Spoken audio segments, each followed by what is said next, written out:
Thanks for watching Kids First, highlighting the outstanding learning opportunities in the school district of La Crosse. Now, let's head inside our schools with Kids First.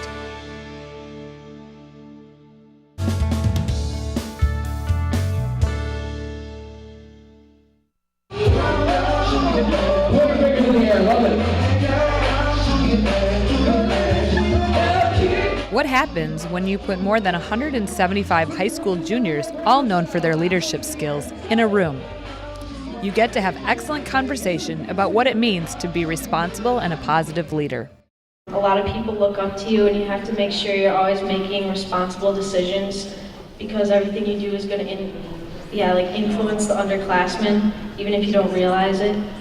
That's exactly what happened at the La Crosse area's second annual Responsibility Retreat, held recently at the La Crosse Center. The event, which included students from 10 area high schools, is sponsored by local Rotary clubs and was the brainchild of the Rotary's Ethics Committee. Committee co-chair Jodi Widuch explains where the idea of the retreat came from. That came from our district governor a couple years ago, and his charge to all of the Rotary groups was to find some way to connect with area youth around the topic of ethics and leadership. You have abilities, you have gifts, and you have been chosen to be here today. Something about you, a gift that you have to make your school, to make our world better. The day was facilitated by a nonprofit organization called Youth Frontiers. They traveled the country working with youth to build leadership skills. Founder Joe Cavanaugh.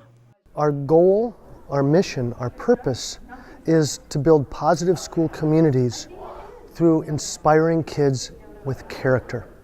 If you, back in your schools, work together, you can change the atmosphere in your school. Logan Jr. Anna Welch was honored to have been chosen to participate.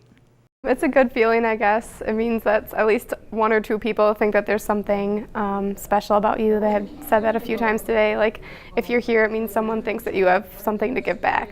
We target 11th graders, juniors, who are going to be the future leaders in the high schools. And we say to them, what are the gifts, the abilities, the talents that you have to make your school an even better place? What is your responsibility? To not look inward, but to look outward. In small groups, the students discussed what makes their peers feel disconnected from school and how they can work to make sure everyone feels included.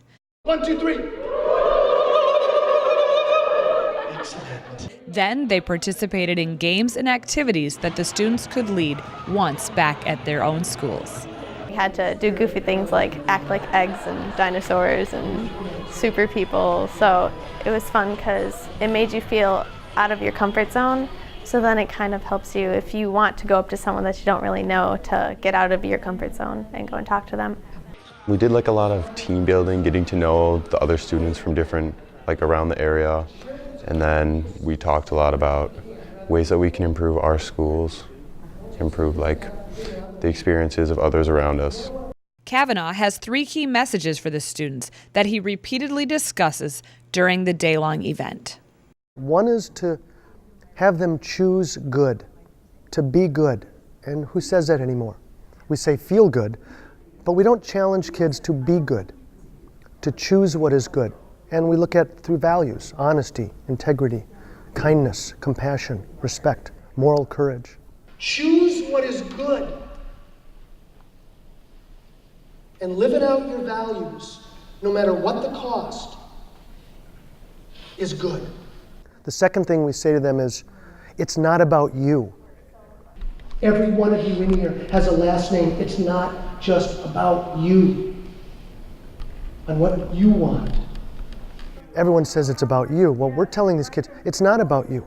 It's about the other. It's about your family. It's about your friends. It's about your community. And so let's not look at what we want in our world selfishly. I tell the kids, don't ask the question, what do I want to be when I get older? The question I ask them is, what are you going to do to make the world better when you get older? It's a simple, subtle, but significant shift. And the third thing that we challenge them is to be courageous. because none of this stuff could be done without a sense of moral courage. The courage to follow one's heart, the courage to do what is right, not to just to follow the crowd, and to choose good, to realize it's not about you, and the only way that you can do those two things is with courage. The way you live your life impacts others. The message that life isn't just about you struck a chord with Natalie Ahern. When we're around, we don't only affect ourselves, we affect our family and our coaches and the administration and everyone who we represent. The day also gave future seniors a chance to think about what they want their school to be like during their senior year. I want to make my school a place where people can come every day and feel like they have a place to belong. I want to get more kids involved who maybe don't feel as welcome. Even being a junior, there's a lot of people I don't know, so maybe say hi to someone new every day. I just want to show people when I'm a senior that just because being a senior doesn't mean you can disrespect or mistreat underclassmen. I want to encourage others not to talk about people behind their back. I want to try and be more inviting to underclassmen on my sports teams. I hope next year we can bring the whole student body together and not have it segregated into different age groups or the music people and the band people, that we can actually come together as one school. Junior Maggie Fellenz felt she learned important skills that will impact her for a lifetime.